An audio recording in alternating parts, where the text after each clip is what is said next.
كيف حالك؟ هنا في واحد هو جنبه. لا ما هو اللي شغال. واحد ثاني. You're not working on this, huh? واحد ثاني. هذا عشان نقل مباشر. إلا واحد ثاني. ما كويس ثاني.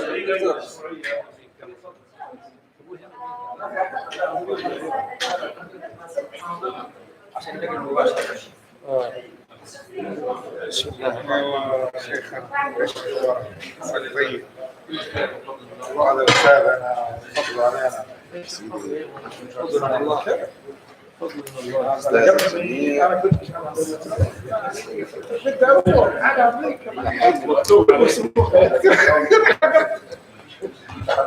كيف الدكتور صادق معك؟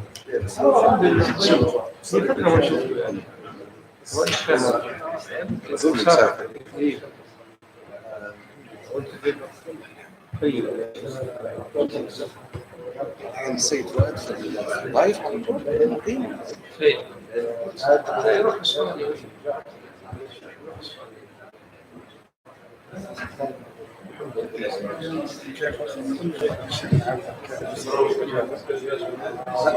يعني لسه بقول بصير الكلام شوية سنة بس حافظ سنة بس شأنك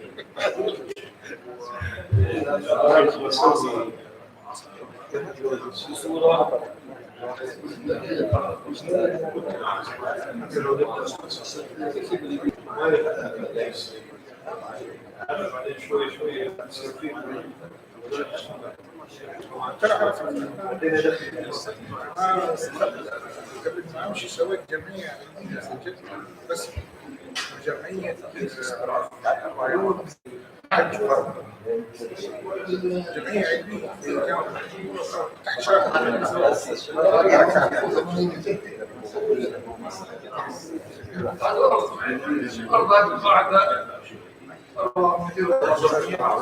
زي ما انت قلت تقول لغه حكي بس سويت جمعيه السعوديه علميه للغه الحسيه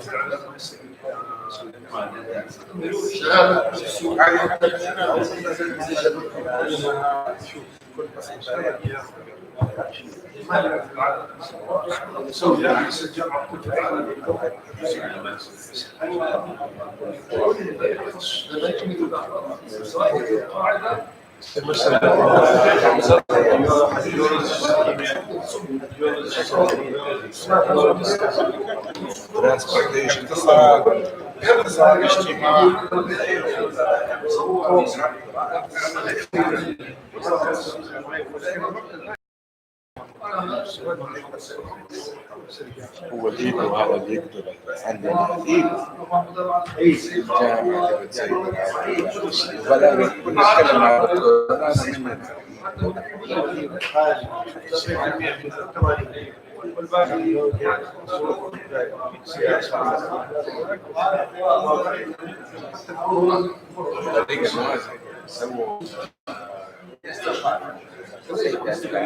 عندنا الجامعة اللي بتسيطر ولا نتكلم عن الدكتور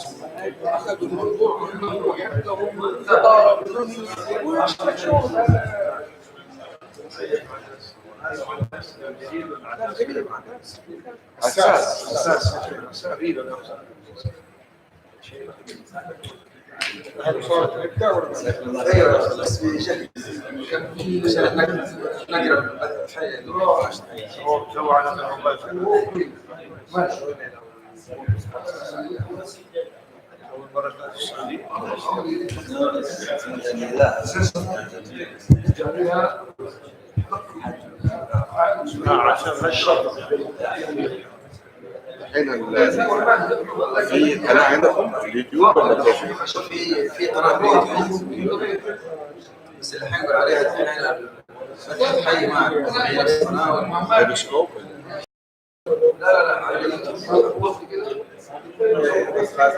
بس لما يسجل بعدين نحط التسجيل كمان تصوير اوضح نقرا الحين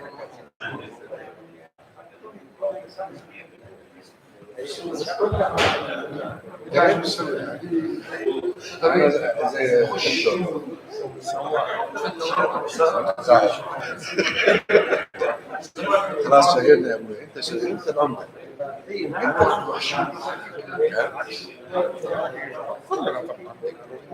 انا والله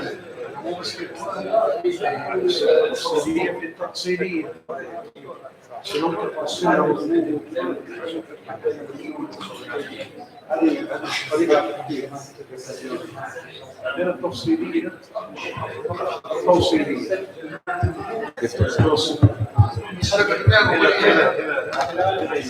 حتى مع التفصيلة التفعيلية عمود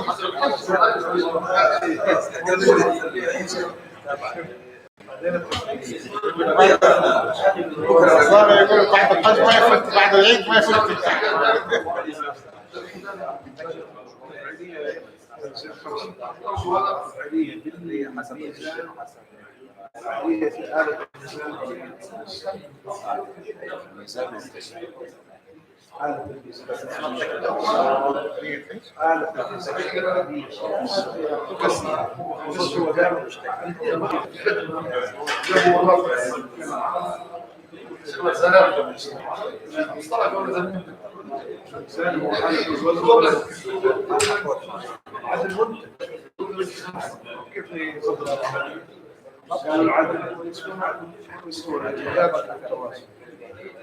ميزان التوازن ميزان الآلة غير ميزان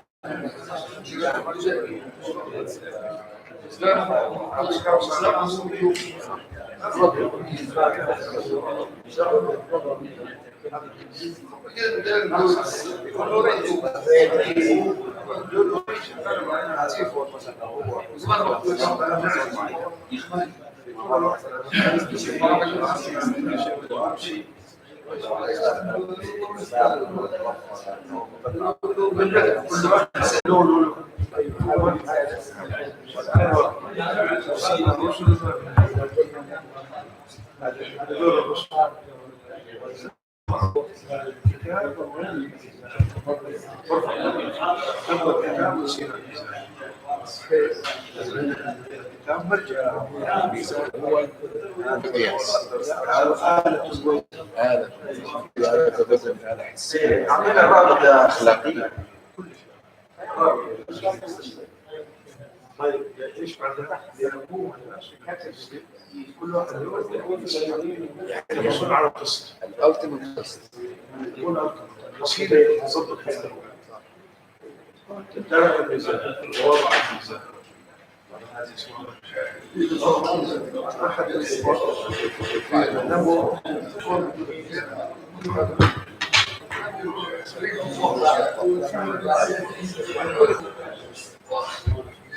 لا بس لازم يصير يستعجلون التوثيق والتأسيس.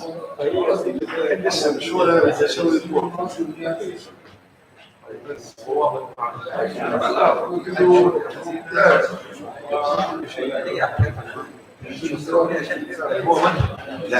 لا بس الكتاب عندي هذا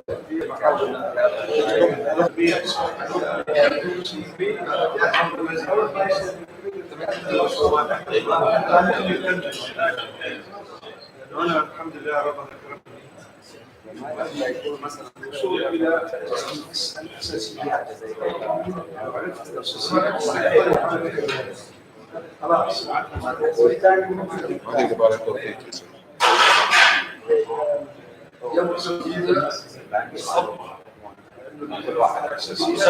المنهج هذا المنهج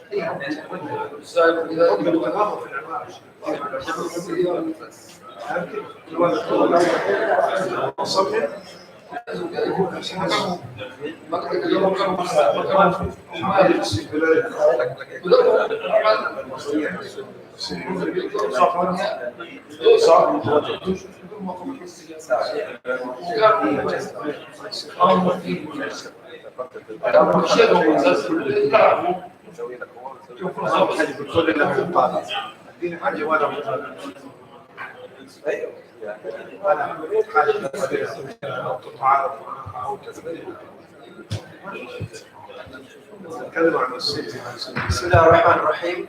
الحمد لله رب العالمين والصلاة والسلام على أشرف المرسلين سيدنا محمد وعلى آله وصحبه أجمعين. نسأل الله أن نلتقي بكم في هذه الليلة المباركة في لقائنا الثاني الشهري من هذا العام، واللي صار فيه استثناء في هذه الليلة. شرفنا بتواجد فارسنا لهذا اللقاء الدكتور سباهيك عمر في مدينة جدة لإجراء بحث يقوم به في مدينة جدة باسم العلاقة بين الحداثة والتراث في العمارة الإسلامية وجدة كمثال. والحقيقة الدكتور صباحي وهو أستاذ الجامعة الإسلامية العالمية بماليزيا، له عدة بحوث، أكثر من 20 بحث وحتى وصال للعلوم، وأكثر من 20 كتاب ما شاء الله أيضا.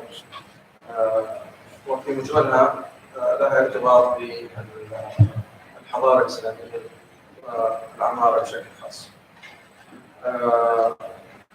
باسمكم جميعا أرحب به وأترك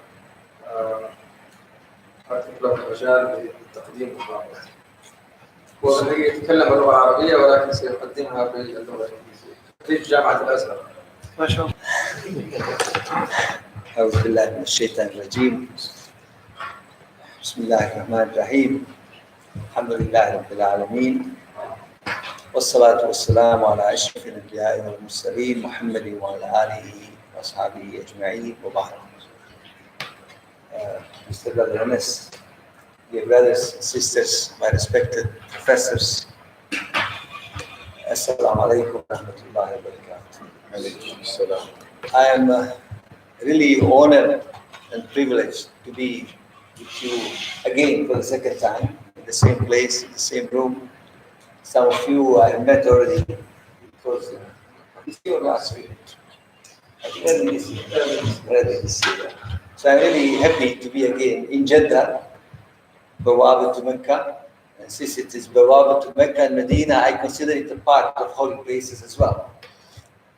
So I'm happy to be with you, to share with you some of my understandings, my perspectives, my views concerning the issue of Islamic civilization and Islamic architecture in particular. The focus tonight will be on the issue of the Quran and Sunnah as a conceptual foundation for Islamic architecture. Sometimes when we express ourselves this way, Quran and Sunnah, and we relate it with the issue of architecture, town planning, built environment, it causes some confusion in the minds of certain people. How can we relate Quran and Sunnah to architecture? What is the relation between the two? Before I proceed, I would just like to say that this will be based on an article with the same name, the Quran and Sunnah as a conceptual foundation for Islamic architecture, which has just been published in a journal, Islamic Quarterly in London, which is Muhakkam, yani Farid, international referee, and indexed in Scopus. And also another article which has just been published in an international referee journal in Malaysia, also indexed in Scopus, which is titled Lessons in Art and Architecture from Surah Ash-Shu'ara. So this shows that the international community is interested in these things. Sometimes when we send these articles, when we undertake these studies, actually they are very responsive, very positive to this approach. Because, you know, in the field of knowledge, everybody wants to enrich himself of where the knowledge comes from, as if they have adopted the Prophet's hadith that hikmatu dal. So they are applying the same thing. Wherever the knowledge, wisdom comes from, they're ready to adopt it, they're ready to apply it, they're ready to reach our heritage with regard to civilization and built environment in particular. So the Quran and Sunnah is a conceptual foundation of Islamic architecture. Sometimes when I talk to my students in architecture, I like to ask them, what's the first reference, what's the first book that students of architecture should read? The question was, what's the first reference, not the only reference, what's the first reference we have to read, get acquainted with, get comfortable with if we want to study architecture? And they are shocked when I tell them it's the Quran. And they ask why. Then I tell them, well, the story is quite complicated. It's quite big. But let's just start by saying this. You know, the beauty of the Quran is it's mu'jiza, khalida. And one of the dimensions of Quran as the mu'jiza is that it gives as much as you want. Quran gives as much as you are ready for. There are people who read Quran and find nothing there because they either don't want or they're not ready for it. But there are people who read a bit and they get almost everything there. You have people who touches Quran, read a line or two and they accept Islam. We hear these stories. You know, it depends on what we are ready for the Quran. So I tell my students it's like this. So imagine we approach the Quran with this mentality as architecture students. Imagine we have this mentality in our mind. When I take the Quran and I think like this, I want the creator, the architect, the builder of the universe to speak to me, an aspiring architect on earth. Automatically, Quran will be different to me. If I approach this mentality, because Allah is the creator, He's the creator, He's the one who established everything. He is the one who, and then he appointed us on earth to be Khalifatullah fil ard. So now I want him to speak, right? هو استعمرنا في الأرض. So our job is Umran. So now he wants to speak to me, right? So automatically you will see that Quran opens new vistas never heard of, because we have approached it with the proper mentality. So now, if somebody says, well, I want the Quran to teach me how to design a house, that's a mistaken approach, that's a mistaken manhaj. Quran never does that. I want the Quran to teach me how to design a mosque. Again, that's a wrong approach. Because knowledge is multi-dimensional, is interdisciplinary, and you have to, and as most scholars who are future-oriented say, the future of knowledge is interdisciplinary approach, and it's not by chance. I believe that in our university there is a very important department which is called Department of Interdisciplinary Studies, which is trying to connect all the. There is a very important department which is called Department of Interdisciplinary Studies, which is trying to connect all the existing faculties and kulliyas, interdisciplinary approach. And well, to share as well, since last year, I am the head of the department as well. And that's Al-Azhari, somebody who graduated from Al-Azhar, he's with the Faculty of Architecture. What this got to do with either Islamic studies or architecture? But then if you think of this in a different light, for example, when we talk about any discipline, we have knowledge. We have knowledge. That's the final output of our intellectual endeavor. We have knowledge. Then we have people who undertake that knowledge. So the second dimension, first one is knowledge. Second one is people who undertake that knowledge. Then we have processes through which we acquire knowledge. And then the fourth dimension is the application of that knowledge. So if you focus only on the concept of knowledge, we are missing so many other dimensions. We have people knowledge. So if you focus only on the concept of knowledge, we are missing so many other dimensions. We have people. People are creators of knowledge. People are generators of knowledge. For example, in the field of architecture, we like to say architecture is one thing. But then we have to bear in mind, good architects only will create good architecture. We all want good architecture, right? But then good architects only will create good architecture. Architects with proper mentality will create proper architecture. Enlightened architects will create enlightened architecture. One-dimensional architects or boring architects will create boring architecture, and so on and so forth. Then we have Amaliyah, the process of generating knowledge. And then we have the issue of ethics, the issue of morality, and so on. And then application or misapplication of. There are so many things to consider whenever speaking of knowledge. And the Quran touches on all of these dimensions. Quran wants to create men. Quran wants to create people who know who they are, who will know what life is, who will know the role of those intellectual disciplines in life, how to enlighten men who in turn will enlighten us, or even we can say the whole universe. Right? So Quran gives these directions. Quran guides us, as Quran says about itself, is hudan. Hudan, and this hudan is universal.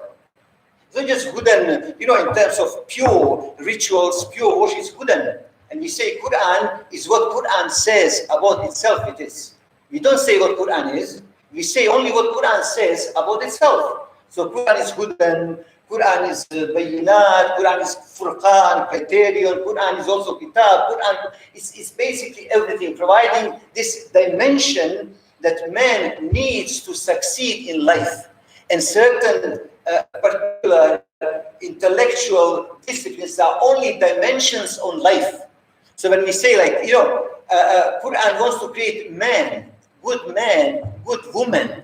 Likewise, our educational systems should aim, because the first thing that educates us again is the Quran. Every field, we have just mentioned architecture, the first book, the first reference is the Quran. The same goes to engineering, the same goes to medicine, The same goes to economics. The same goes to laws. That's why when we look at the traditional way of Islamic education, for example, Ibn Khaldun will tell you in Muqaddimah, the first thing that children are taught is the Quran.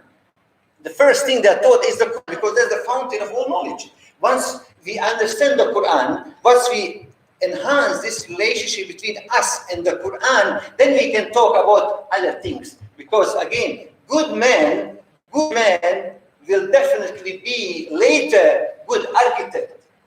Whereas good architect, without having proper moral, ethical orientation, is not necessarily a good man.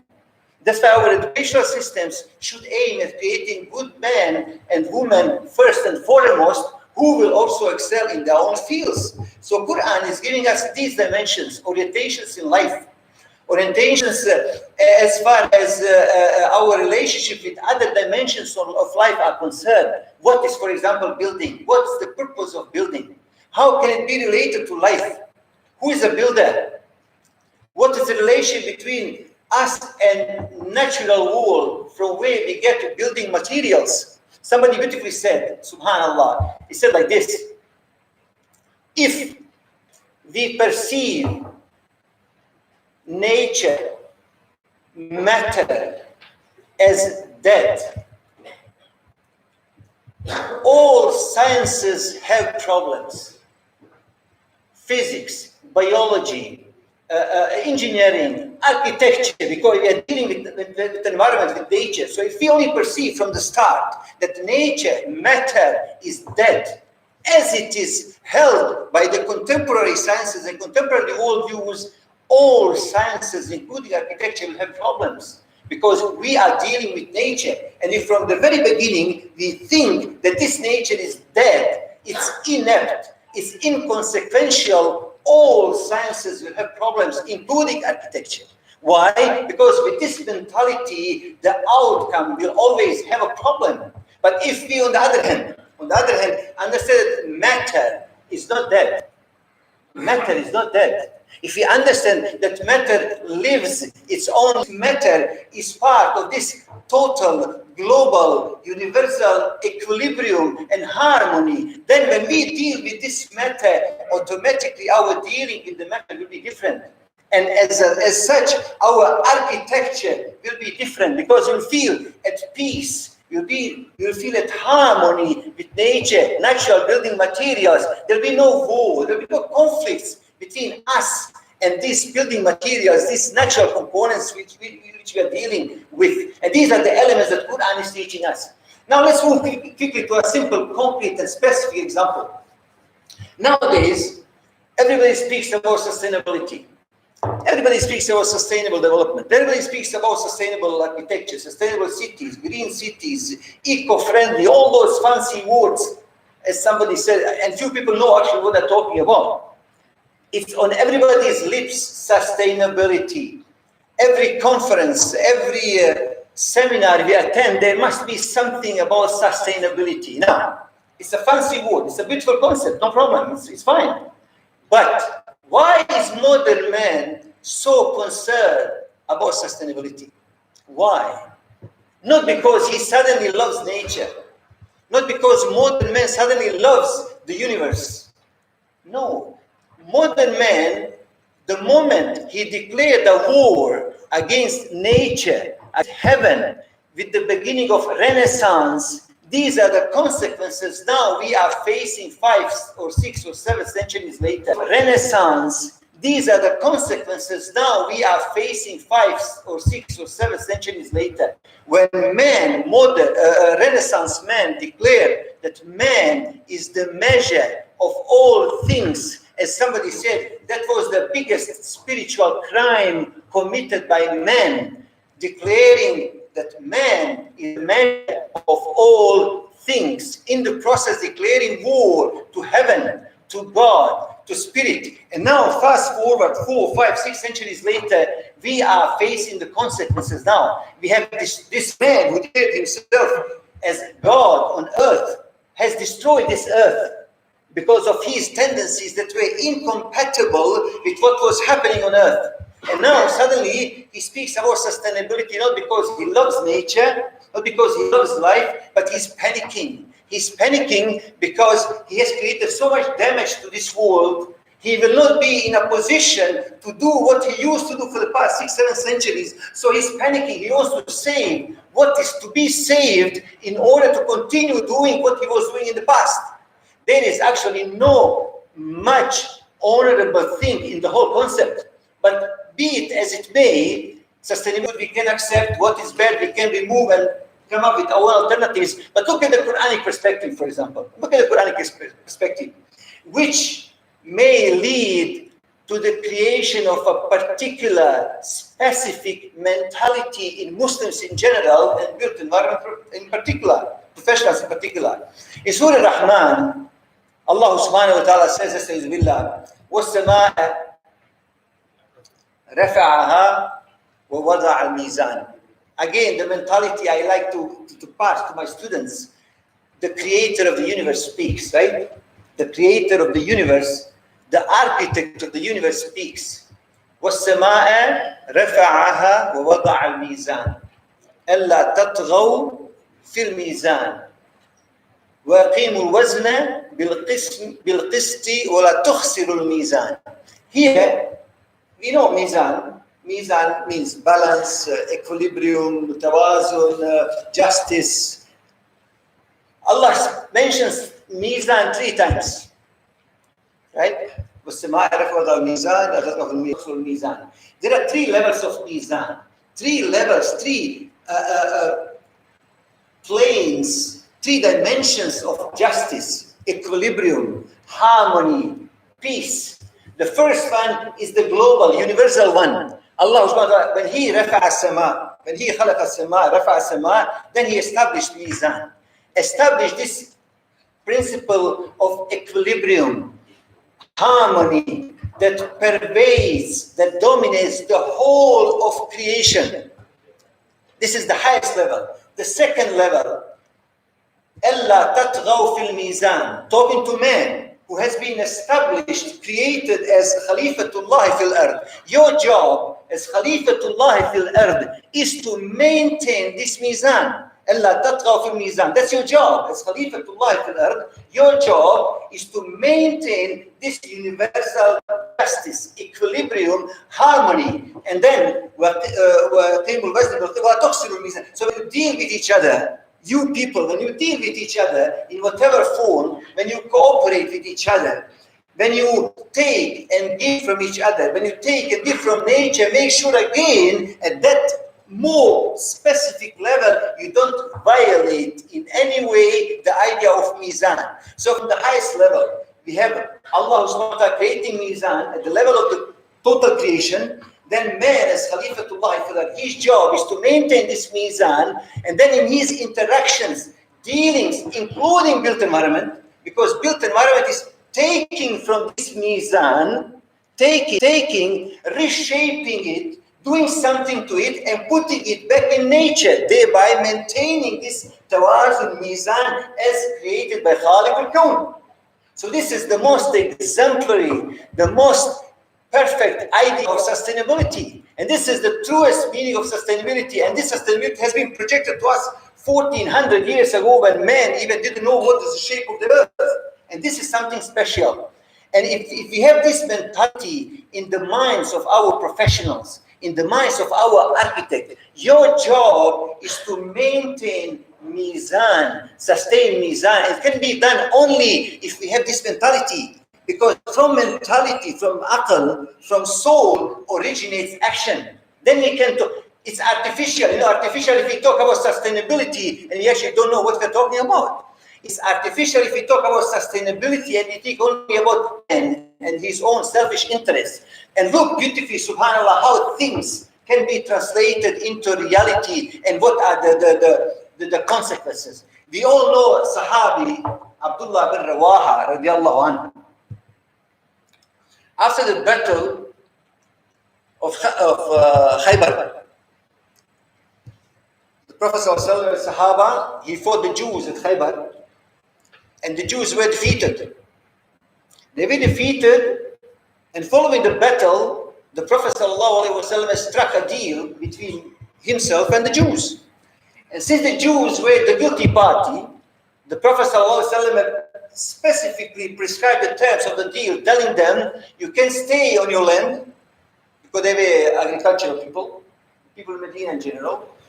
You can stay on the land, cultivate the land, take care of your land, but half of your yield, half of your produce will be given to the state, to the government. Half to you, half to the government of the Prophet ﷺ. So that was the deal. Later, very soon, the Prophet ﷺ sent Abdullah bin Rawaha to make sure the deal is implemented, that everything is in order. So Abdullah bin Rawaha radiallahu anhu went to Khaybar to meet the Jews. They knew why he was coming. Then when they saw it was Abdullah bin Rawaha, they say, oh, it's Abdullah bin Rawaha, we're all friends.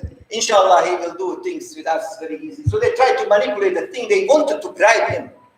They wanted to corrupt him so that Abdullah bin Rawaha will not be difficult on them. He will be easy. You know people of Jews of Medina, they knew each other before Islam. So they were kind of friends, business partners and so on. So Abdullah bin Rawaha, they wanted to bribe him. When Abdullah bin Rawaha realized what was going on, he now revitalized man, a Muslim, right? He felt offended. You want to bribe me?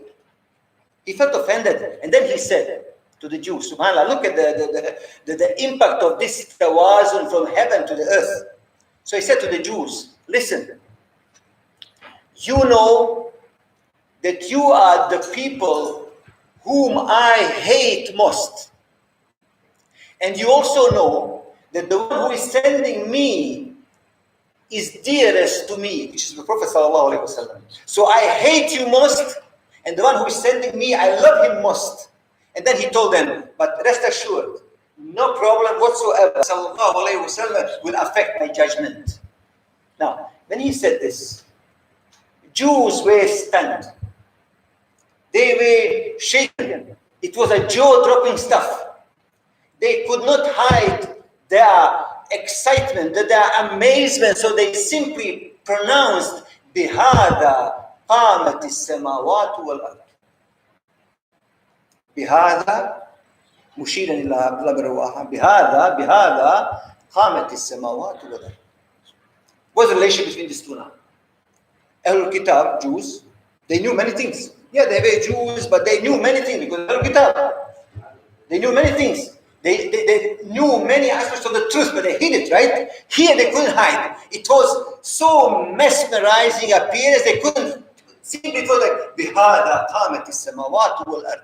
So what's the point here? They, as if they refrained the message of Surah Al-Rahman. بِهَذَا وَضَعَ الْمِيزَانِ أَلَّا تَطْغَوْا فِي الْمِيزَانِ وَيَقِيمُوا الْوَزْنَ وَلَا تُخْسِرُوا الْمِيزَانِ. So this is the manifestation of heavenly justice. This is the equilibrium. This is the harmony that was intended by Khaliqul Kawn. By Khaliqul Kawn for people, Khalifatullah for that. And this is in action, manifestation of that justice, that beauty, that beautiful concept. So it was translated into action. Why? And now they were up to the implementation. And when implemented, this is the impact this heavenly principle can have on people's minds and souls. Now, if we have the same mentality inculcated, implanted in our students, if they can have this power inside, which they can translate tomorrow when they talk about designing, when they talk about planning, the same effect will be generated on us as well as on others. But to do so, we have to do things step by step. We cannot talk about translating all these beautiful Quranic content and mafahim and the qiyam embedded in us. That's why, for example, I remember in my faculty, in my kuliya, we have introduced this subject to the students of built environment, Quran, Sunnah, and built environment. And now we are negotiating to introduce the subject of Quranic worldview for built environment professionals. رؤية كونية قرآنية لطلاب العمارة أو البيئة المصنوعة built environment, right? So this بيئة المبنية مبنية يا مشيدة يا في الجزائر سميته مشيدة يعني المهم يعني so it's like you see if you have this رؤية كونية قرآنية for بيئة مبنية if you have this one you see if you have this one whereas Quran will teach us all these principles all these understandings all these perceptions and you know in built environment we all talk about creativity we all talk about inventiveness we all talk about being different you know now all the principles all the issues all the values we talk about are in the Quran subhanallah we talk about I mean it's about aesthetics it's about the value and the Prophet told us Allahu jameel wa yuhibbul jamal now we just mentioned sustainability isn't it then we talk about the interactions between people interactions between us and the environment interactions I mean it's all there it's all there so if we can introduce this idea of again Quran again as only as we translate as Qa'ida Fكرية a conceptual framework for Islamic architecture, things will be completely. Then we can talk about something that will resonate, something that will reflect this ruh of Islam, the spirit of Islam, the spirit of the Quran, the spirit of us and Muslims. Then we will be at peace with our built environment because all these values and principles we are living in our daily lives. As Muslims, we live all those values and principles. We live them. As a family, we all live them at the family level. Now, why not try to translate them on the level of institutions, on the level of built environment, on the level of our cities? Come on, don't we define architecture, that simple definition, creating a framework for life. You know that simple definition of architecture, you say, creating a framework for life. Now, it's simple. See, there's a framework and there's life, right? There's a life and there's framework. We create a framework for this life. Now, if we create a framework which is not compatible with life itself, there's a problem.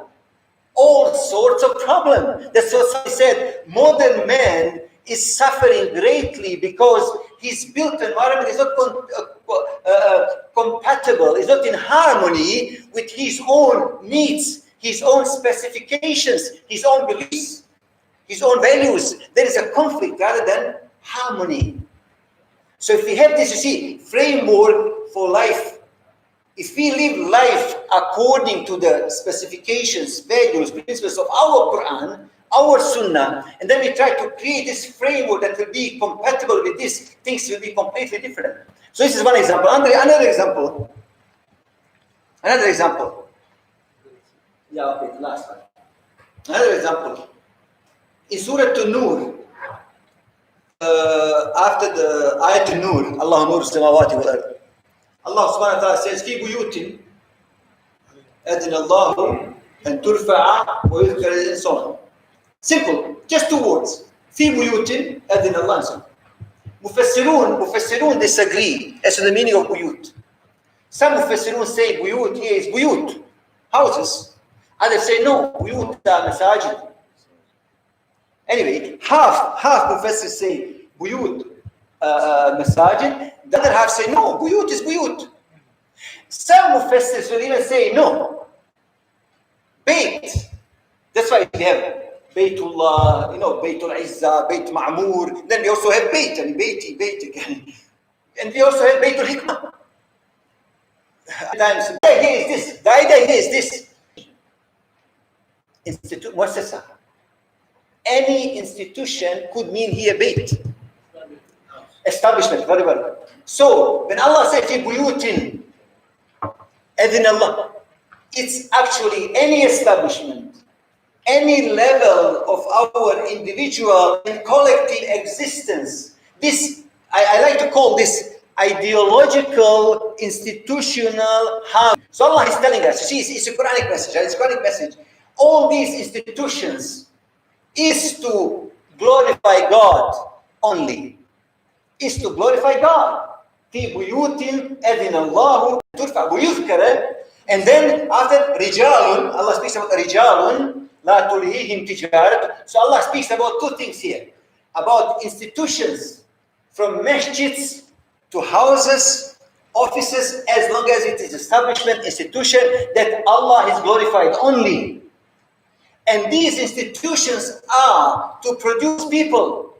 رِجَالٌ لَا تُلْهِيهِمْ تِجَارَةٌ وَلَا بَيْعٌ عَنْ ذِكْرِ اللَّهِ. These people are to have a lifestyle that will be aimed at glorifying God alone. That's why we do things, like in masjid, we worship God. At home, we should worship God as well. In offices, we should worship God as well. In entertainment, media, all establishments, we have to worship God. And when we talk about these, then in the built environment, we talk about this coherence, this harmony, that everything actually, in a way, is Baytullah. That's why the Prophet ﷺ said, وَجُعِلَتْ لِيَ الْأَرْضُ مَسْجِدًا وَطَهُورًا. So about this consistency, where everything is aimed for Allah subhanahu wa ta'ala alone. Everything is for God. And we know the Prophet ﷺ, when he came to Medina, when he created his mosque, it was a community development center. And then when we talk, this is also interesting, this is the last thing, this is also interesting. We say like, the first university in Islamic civilization was the Jamiat al-Qarabiyun in Maghrib. And then Al-Azhar, and then Zaytuna. But the point here is like this. Jamiat al-Qarabiyun, actually it was established as a mosque. Al-Azhar, it was. Zaytuna is a mosque. Even now, when you read the books, sometimes it says, the university, sometimes it's a mosque. I was always wondering, but the point here is, the point is very, very clear. Actually, there was no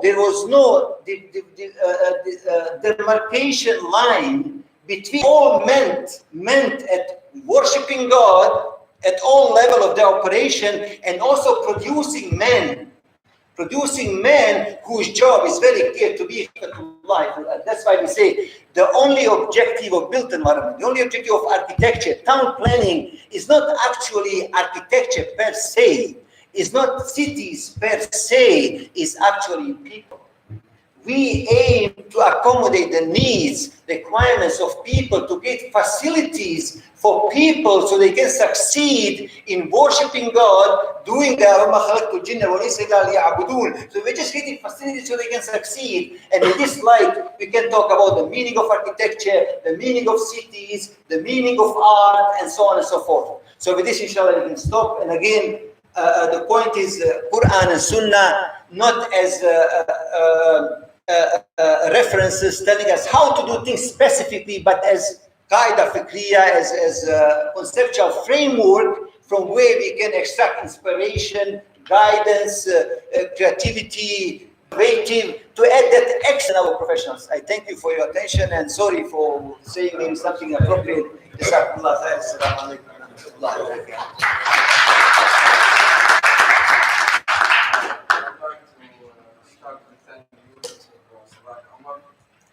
On behalf of all the Al-Umran Society members, for your very informative and spiritual lecture, which you emphasize that the Mizan is not only the foundation of Islamic architecture, Quran and Sunnah, but it's a framework for all life. I will now open the floor for further comments and discussions. I'm sure Dr. Sami has his own interpretation for a Mizan.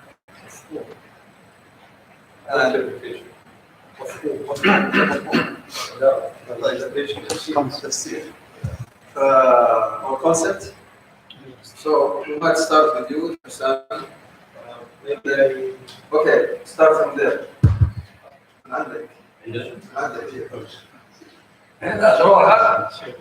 إذا جاك الدور أكتب السؤال وارسله هو. شكرا واصل. Thank you very much. It's very inspiring. Exactly. For sure. كل واحد يعرف نفسه. I'm Dr. Hassan Michael. I'm a director of design for almost 30 years with Sahel Fan, and I have almost 40 years in the career. And one of my studies is about the inspiration related to religions. And I studied all religions generally, and I have got a certain vision about it.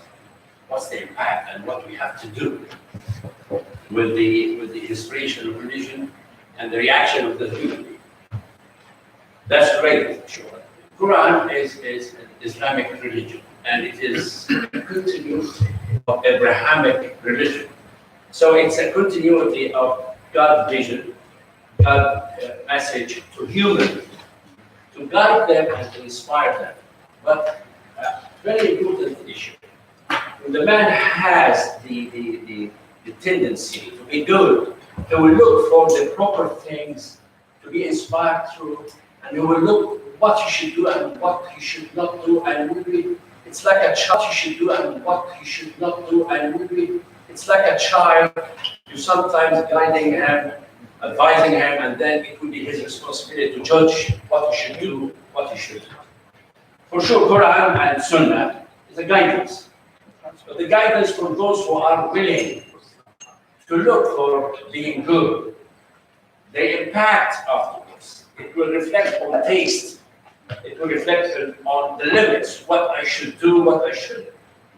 It reflects on the culture as well. Don't forget that the culture at that time has got a special paradigm, and that has a big reflection on the people. Nowadays, people can be very by themselves.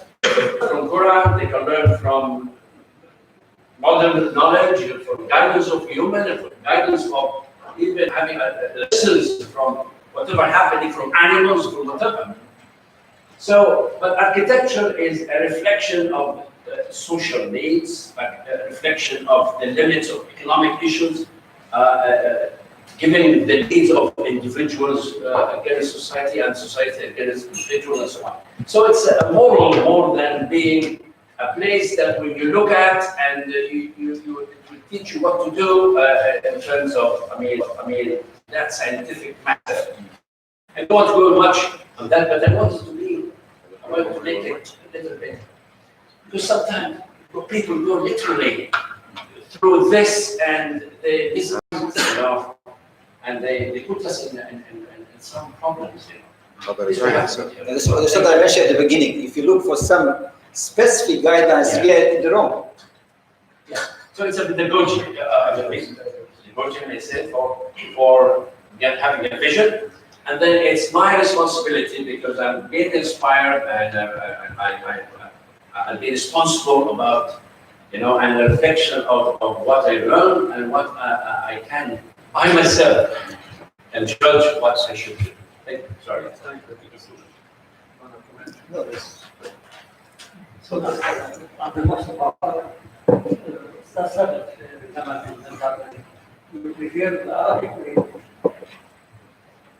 I'm okay with both because all my research and publications in English, but I understand. Okay, no problem. يعني أنا بستمتع بحضور محاضراتك. المحاضرة الماضية كانت تقريبا النظرية الإسلامية. المحاضرة الحالية هي القران والسنة كقاعدة فكرية. الاثنين أحترمهم جدا وأقدرهم جدا، ودائما بتعطي أضواء إضافية على كل ما نعتبره متعارف عليه. في أضواء زي النهارده واضح أشياء جميلة. يعني هم تعريفين الحقيقة. إذا أردت يعني نقد المحب للشغل، المحاضرة الماضية كانت تو سبيسيفيك، يعني كانت متعينة زيادة عن اللزوم في إنها تقول كلمة نظرية أو تحط الأشياء بكلمة نظرية. النظرية بتتكون من مكونات عديدة، في الغالب بتكون موديلز، يعني نماذج ذهنية في مجموعة من النظرية. فده كان نقدي المحاضرة. المحاضرة دي أنا أعتقد العكس، اللي هو عمومية زيادة عن اللزوم. الاثنين لهم فايدة، الاثنين لهم فايدة وفايدة كبيرة، محتاجين اجتهاد. يعني في أمور تؤخذ ببساطة أو تلغى تماما. ما فيش حاجة اسمها أعمال إسلامية، ما فيش حاجة اسمها ما دخلوش الإسلام في كل حاجة، بالعكس عايزين اجتهاد في هذه الأشياء.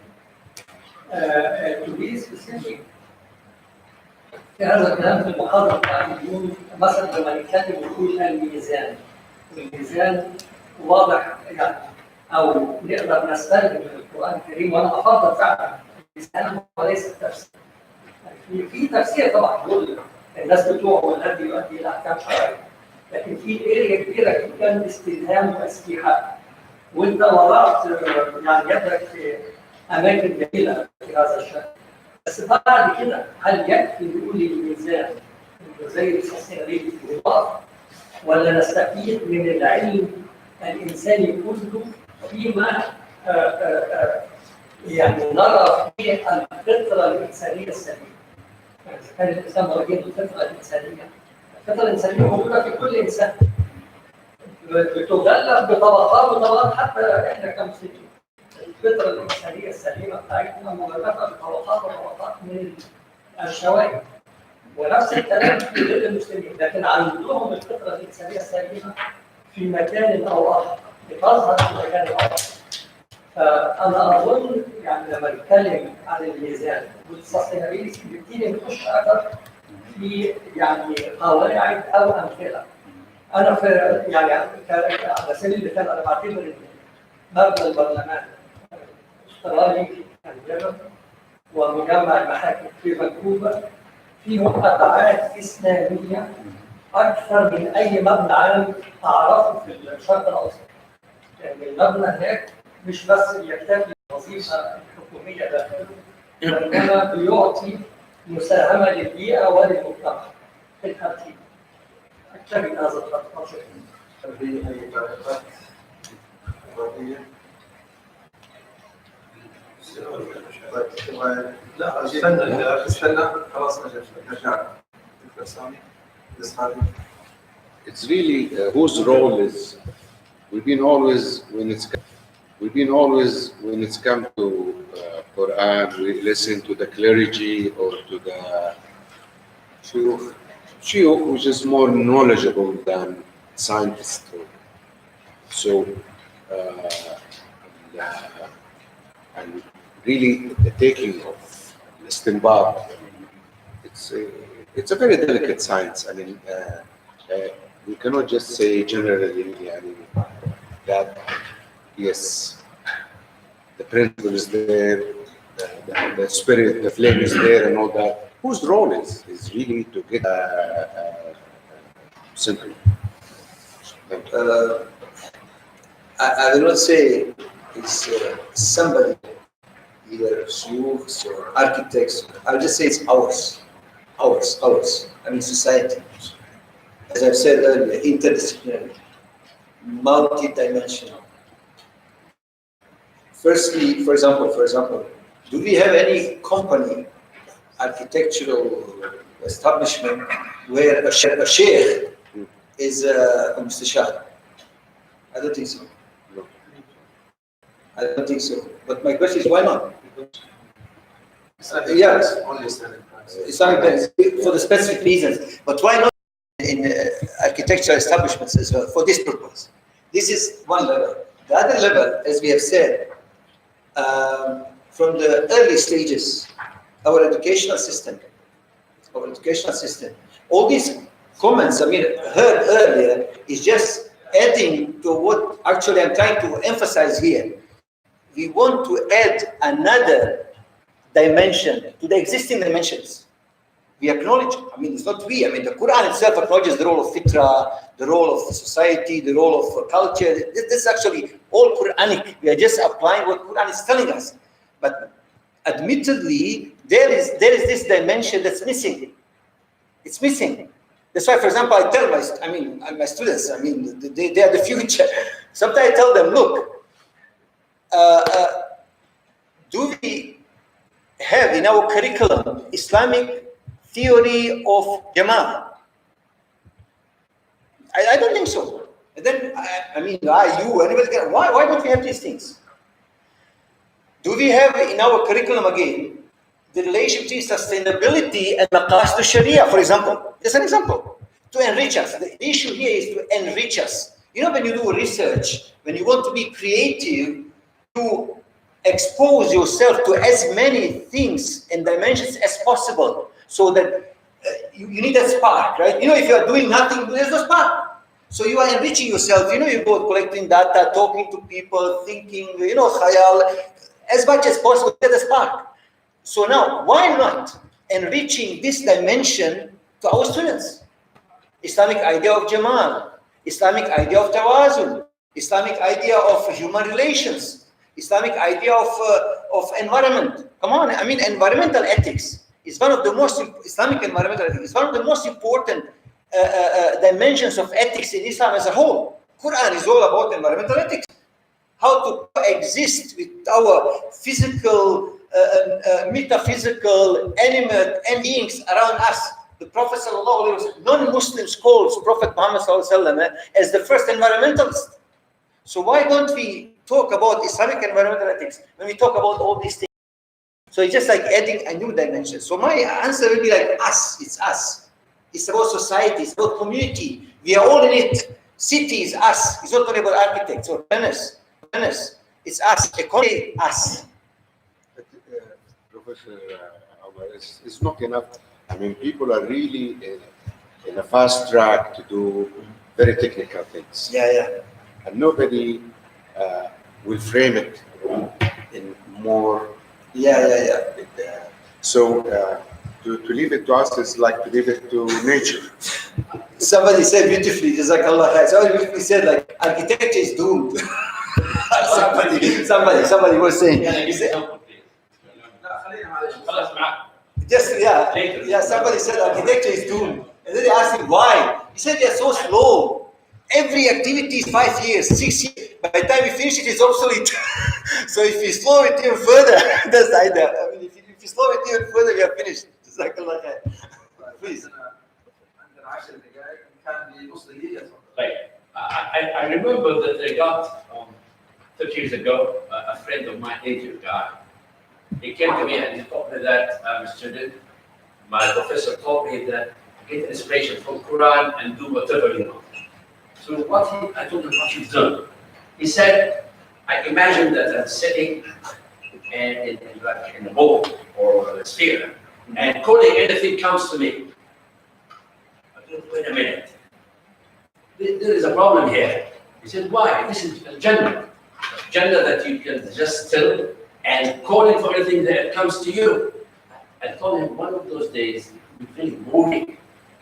Where is the excitement when you look for something and you search for it and you do something to reach it? So this is static matter, which is very wrong. So I mean, if you live it freely, it will be misinterpreted.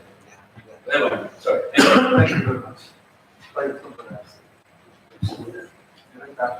شكرا جزيلا للمحاضرة الطيبة.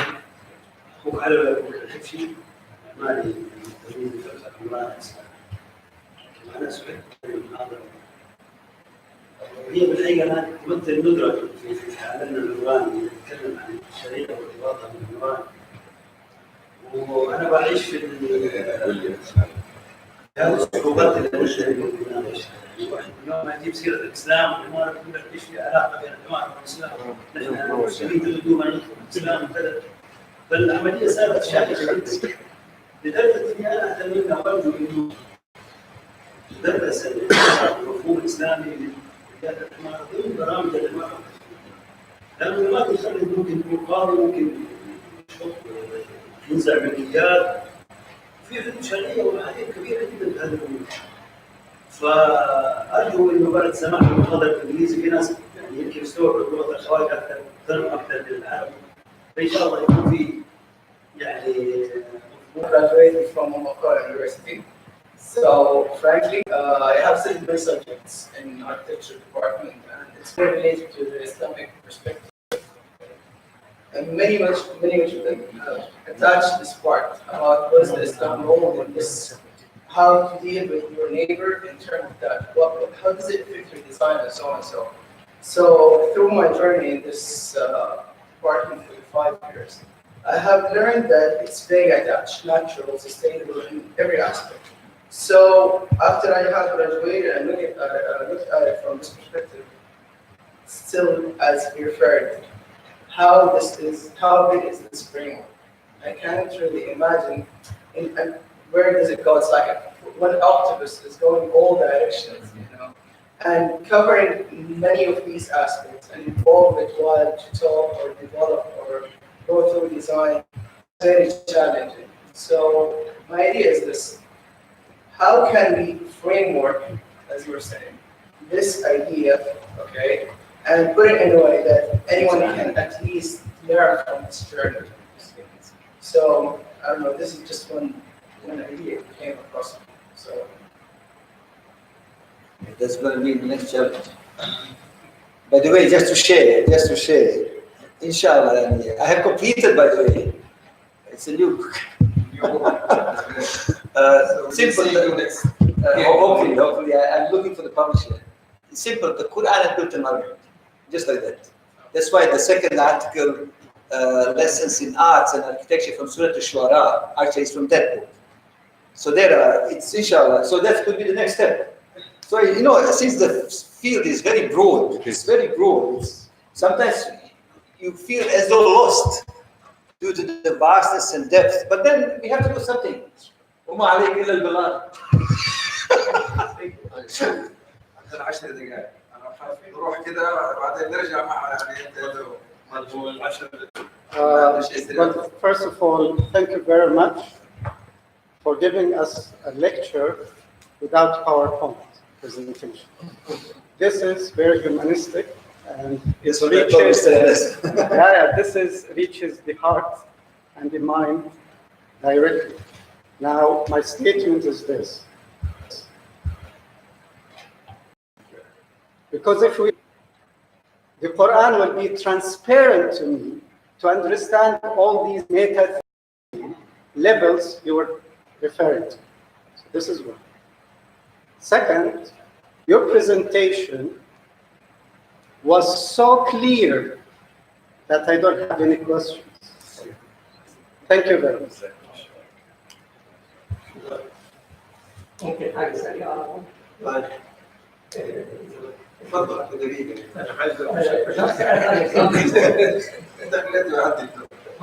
When you say, for example, a theory, an Islamic theory about the beauty. Beauty is a science, the science of aesthetics. So in the science of aesthetics, you have at least 3 levels. Here, 3 levels. Sensuous beauty, intellectual beauty, and spiritual beauty. This is coming from the West, not from now. Having the Islamic integration, the Islamic way to think, we can take the Islam statement that much of the work happening in architecture today is related to sensuous beauty, less in the direction of intellectual beauty and much less in the direction of spiritual beauty. بس التعليق السريع تفضل. I usually speak little but a lot. What is we study in university, the world is created and كل فعل رد فعل صار له بالمقدار ونطلع الاتجاه وقاعدة له المستطلقة. خلاص. أوجزت فأحسن. بتتكلم عن شيء. Thank you very much. Come to the lectures very few times, but the title attracted me because I've been working in this for 40 years. عارف نفسك دكتور. سامع الناوي؟ Yeah. معروف. The founder of 2 days ago, I watched his YouTube explaining about it. started Hajr System. This guy was with me. But all my thinking and knowledge in geology, until we had the science of hydrology. I'm a geologist. This guy is also. So really a science that bring everything together. And something very important, the whole world is now talking about singularity. This is absolutely, the universe is based on duality. Singularity is starting the world of God. So this is very important to think of duality. That's where the mizan comes in. There is something missing in your title in the way I do it. Like you cannot stand this microphone, this camera, 2 points. You have to have tripod. So you have the Quran, the language, أصلي الإسلام العربي والحديث أو ودماغ هي النقطة عليه 3 ركائز. The brain, not the intellect. So it's also a big confusion between عقل, فكر, and دماغ. Dmagh is the hardware. The other things are the process. Now, having said that, remind me of the time. Having said that, so you have the 3. The good thing about the reading was Quran, Lugha, and Hadith. Finish with the Quran. And it's all accessible in our hand. I advise you this way, and inshallah you will see a lot of benefits. You go into the Marjan al-Fatiz, the Alfaz of Quran. So every word that comes to you, turn it into words. Because it is the building blocks. The word al-kalima هي الركعة اللبنة. وبالتالي لما نتكلم عن الميزان هنا في إشكالية كبيرة. كل التفاسير وضحت انك انت ذكرت ايضا الميزان لغة العدل هو المنتج. هذا الميزان كفتين. طيب وبعدين امسك من النص طيب. So the idea is the ayah is very clear. وَأَرْسَلْنَا بِنَاتٍ. So the last one who made the whole thing very clear is that صلى الله عليه وسلم. وأنزلنا معهم الكتاب والميزان. طيب إذا كان الميزان العقل يعني قبل الكتاب هو الكتاب هو المرجع الثابت الذي لا يكون معروف الله حفظه. وهو جزء من النظام الكوني أن يكون دائما هناك ثابت لا متحول بلا ثابت ولا ثابت بلا متحول. This is the whole universal order. That's what I'm saying. So when you go to that point, let's think of the word وضع الميزان. الميزان is the آية. Now if it's عدل, then comes to the next word. يقوم الناس بالقسط. برضه يقولوا العدل. In the same ayah, you have 2 words saying عدل. No. الآلة هو الميزان. The tool is the mizan. And the qist is finding that point of balance.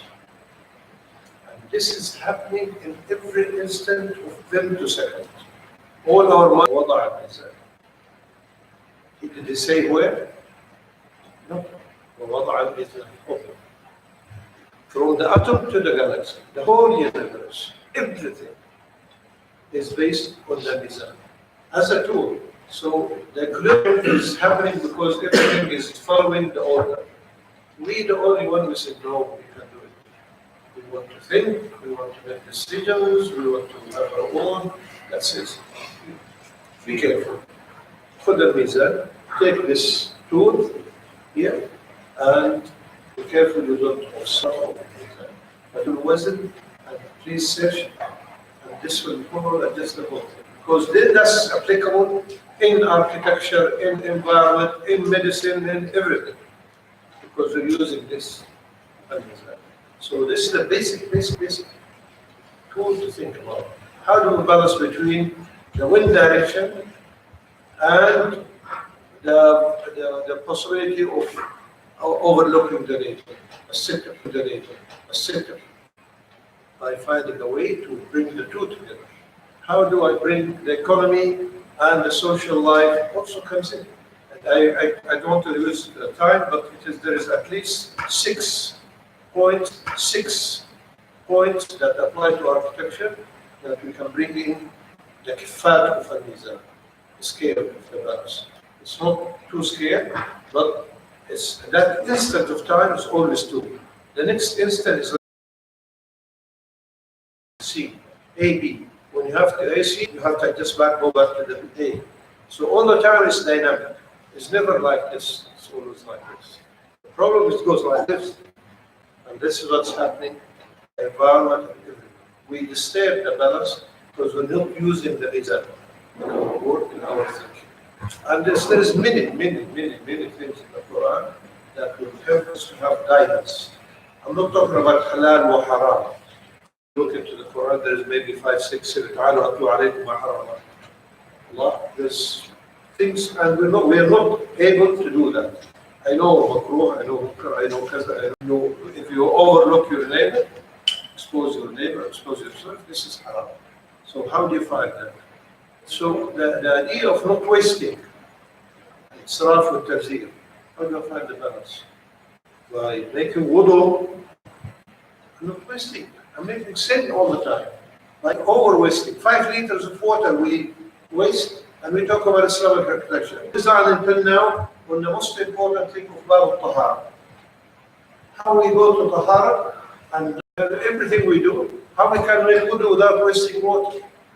Not by inventing something with not fantastic, simple thing, that how can we live a way that meets the guidance of the Quran. Huda lil-alamin, this is Makkah. Huda, Quran Huda. So if we get guidance, and you start moving, because thinking is different from الفكر غير العقل. لا. الفكر شيء والعقل شيء. يتكامل. الدماغ شيء. الدماغ هو الآلة. طيب لما يجي يقول لك قلوب يعقلون بها، how does that work? How do you use your heart لتعقل? There's many questions about that. If we don't go deep into it, our young people are going to go straight, because they see now all documentaries and everything about science. The Quran is not a book of science, but a book of science. Ayat, a book of science that gives you a sign or a direction or example. The relationship, again in the duality, there is عالم الغيب وعالم الشهادة. There is a big confusion. Somebody is talking about عالم الغيب, the other is talking about عالم الشهادة, and we always fight. He is علماني. Yes, I am علماني. I say it here. I am علماني. When it comes to عالم الشهادة, نعم, I need to be علماني. I need to be dealing with science. I need to be dealing with mathematics. I need to be dealing with physics.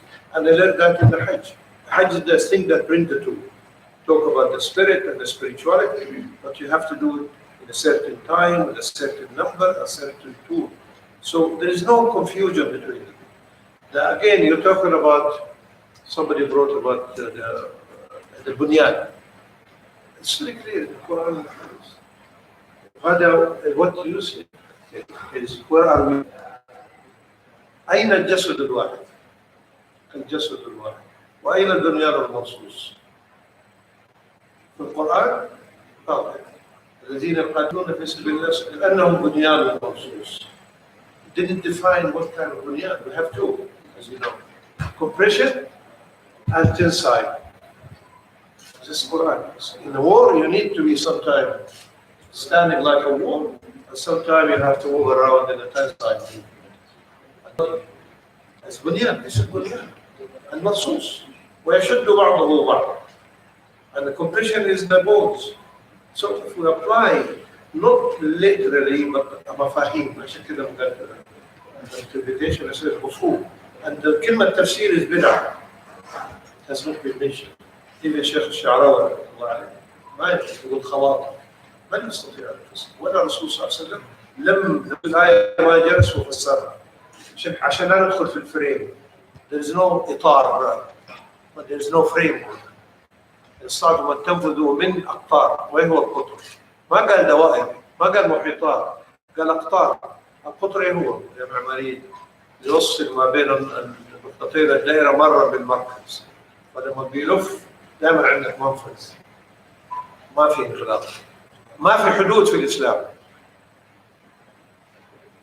حول الحرمات الحدود. أنا حر اتحرك على كيف ما اصطدم بالمحرم، ما اجي ماشي كذا، الاقي طريق الماء بالميزان، اقل ضرر حاصل واقل طاقه. مينيمم دامج waste of energy. This is the balance. It's always balance. If we understand that as a tool, waste of energy. This is the balance. It's always balance. If we understand that as a tool that we have to follow in architecture, even the material, even the economy, even the technology is in part of it. How to balance between this and that? That would be very expensive. So I use the tool.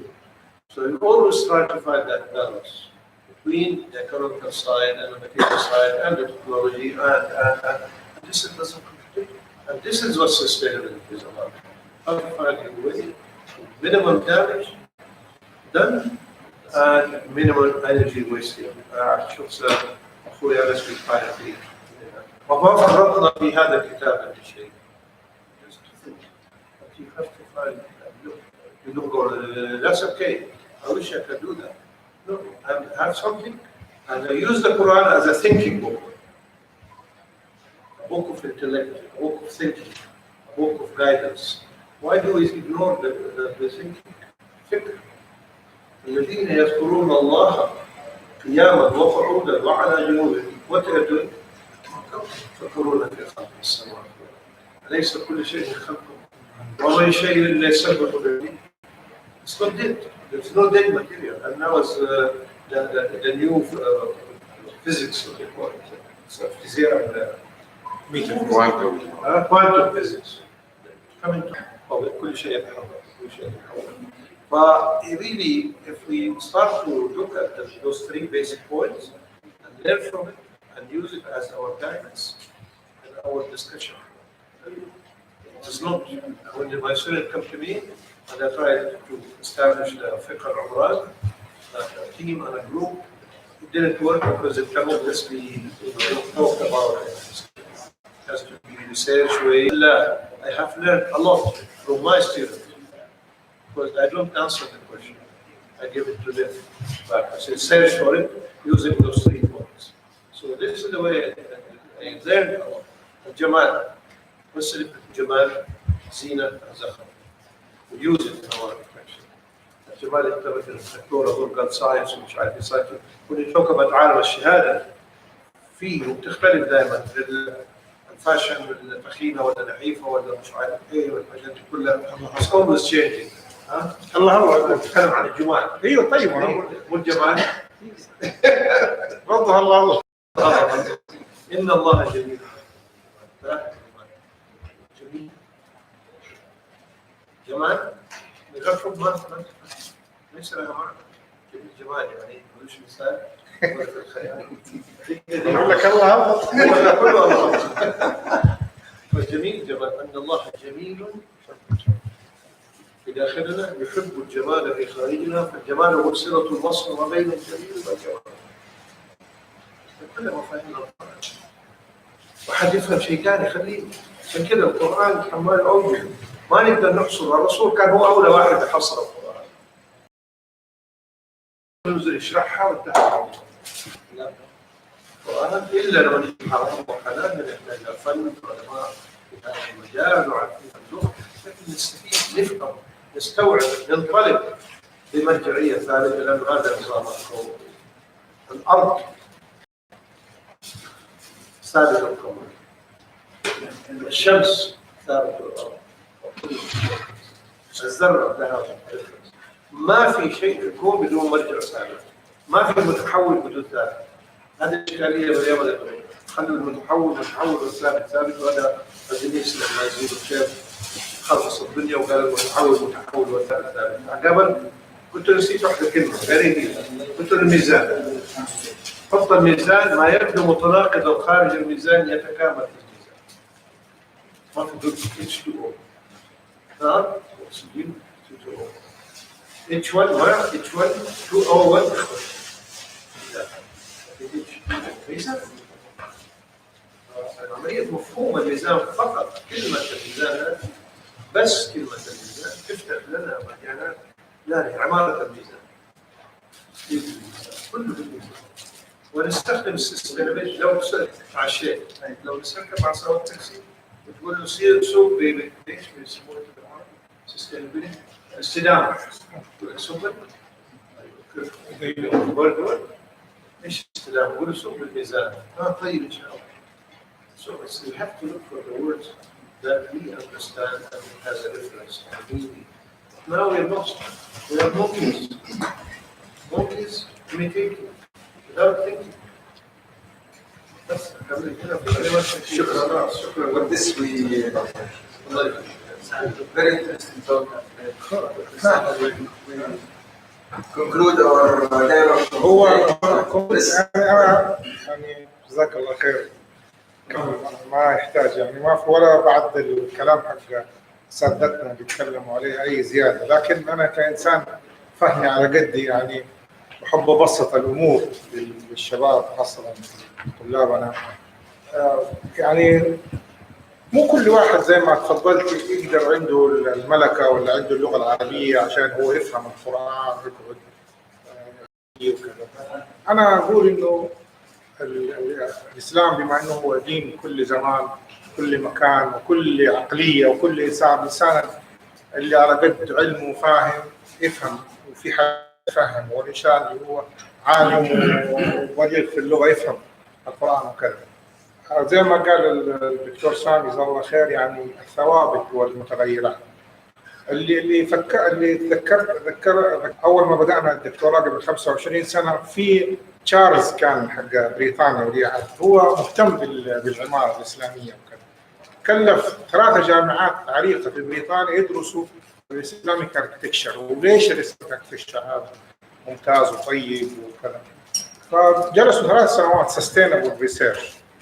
ايش طلعوا في الاخير حسب ما اذكر انه 3-4 كلمات، انه اساسا عشان يكون عندنا اركتكشر يعني بيلت انفايرمنت طيب لازم يكون عندنا مهندس اركتكت جود اركتكت. طيب عشان يكون عندنا جود اركتكت لازم يكون عندنا جود سوسايتي، مجتمع طيب. وقفوا هنا، بداوا بعد كده نظريات ايش هو الجود سوسايتي وايش هو الجود اركتكشر. طلعوا بكلمه ثانيه كمان ورطتهم بزياده، قال لك good architecture is about يعني good manner، bad architecture is about bad manner. طيب what is good manner what is bad manner؟ انا يعني عملت كده وقلت خلينا نشوف ايش هو good manner و bad manner. والله يا جماعه رحت اياميا ما كان كمبيوتر يعني كده ادور في السوشيال ساينس what is good manner what is bad manner. والله صالات كامله كل بعد 6 شهور كل بعد سنه نظريات في السوشيال ساينس. ايش هي الاخلاق الطيبه وايش هي المخلاق الطيبه؟ لانه يتغير ما دام الانسان يفكر وكذا وكذا. احنا في الاسلام سبحان الله يعني ربنا ما خلانا، صحيح في مجال كبير للتفكير وكذا وكذا، لكن في اشياء الرسول صلى الله عليه وسلم حط فيه معايير بنش مارك، وهذه الاشياء اللي انا ازعم اقول انه هي سهله نعلمها اولادنا نعلمها شبابنا. في معايير قال لنا هي حق المسلم على المسلم 6. ايش اكثر من كده واضح بنش مارك. اذا لقيته فسلم عليه واذا دعاك فاجب، لا تحقرن من المعروف شيئا حتى اذا رايت وجهك بوجه الطلق. احب الناس لله احب ايش ينفعهم اشياء بيسكس وفيها على طول ريفرنس بوينت. هذا اللي نعلمها عشان نطلع مجتمع طيب ونعلم الاولاد حقونا هم شويه شويه ان شاء الله يصيروا يعرفوا ويفهموا. شكرا جزيلا. شكرا جزاك الله خير. 10 ايضا باسمكم جميعا الشكر الجزيل للدكتور سباهيك عمر، واطلب للدكتور سامي القاوي عضو الهيئه الاستشاريه للجمعيه السعوديه للعلوم والعمران يتفضل بتقديم جائزه هديه بسيطه. انت الرئيس. ما شاء الله تبارك الله. استاذ ما انت تفضل محمد زياد. انت راضي تفهم زياد تفضل. الا انت.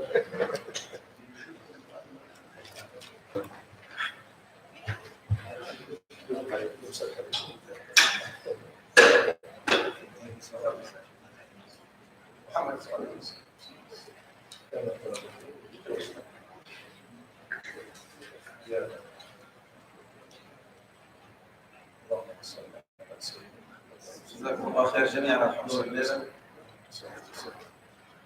لا تقولوا تجيز اللهم صل وسلم. أذكر إن شاء الله لقاءنا القادم راح يكون في 18 نوفمبر. الدكتورة ولاء الحافي حتتحدث عن واقع عمران المدينة المنورة ومدينة عمران المدينة المنورة من خلال أيوه ولاء الحافي مش عدنان. دكتور عدنان حق الحكومة. لا دكتور في دكتور ما شاء الله عليه. بسجل وعدكم 18 نوفمبر ان شاء الله. دكتور ولاء الحافي انا من المدينه المنوره قديم ما بين القديم والحديث ان شاء الله. عندكم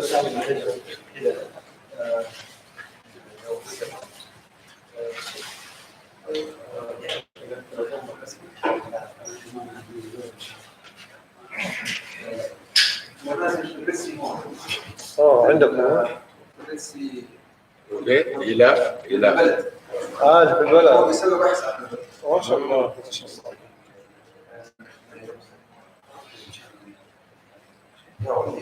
هذا الدكتور سامي على موضوع الثابت والمتحرك او المتحول. تفضل يا جماعه تفضل يا جهاز جوجل شغال عليه الان الحاسوب الجديد اللي هو مبني على فكره كوانتم فكره كوانتم فيزيكس مبني على قاعده بسيطه وهي انه بدل استخدام الصفر والواحد خلوا الصفر والواحد هو شيء واحد وهو هذا المتحول والثابت. هو يعتمد الصفر جاي شوف وهذا هذا الصفر جاي قبل الواحد ولا بعد الواحد؟ هذه الفكره الان في الحاسوب هيئه الحاسوب يقول لك العمليه اللي تتم اليوم في لحظات تاخذ لها 10,000 سنه باسرع جهاز حاسوب موجود حاليا. هذا كلام في زميل عربي دكتور محمد في زميل عربي في اللغه مات خوارزميات اخذها من الخوارزمي في زميل عربي دكتور محمد في زميل عربي في اللغه مات خوارزميات اخذها من الخوارزمي عنده شغل رهيب يسرع آلاف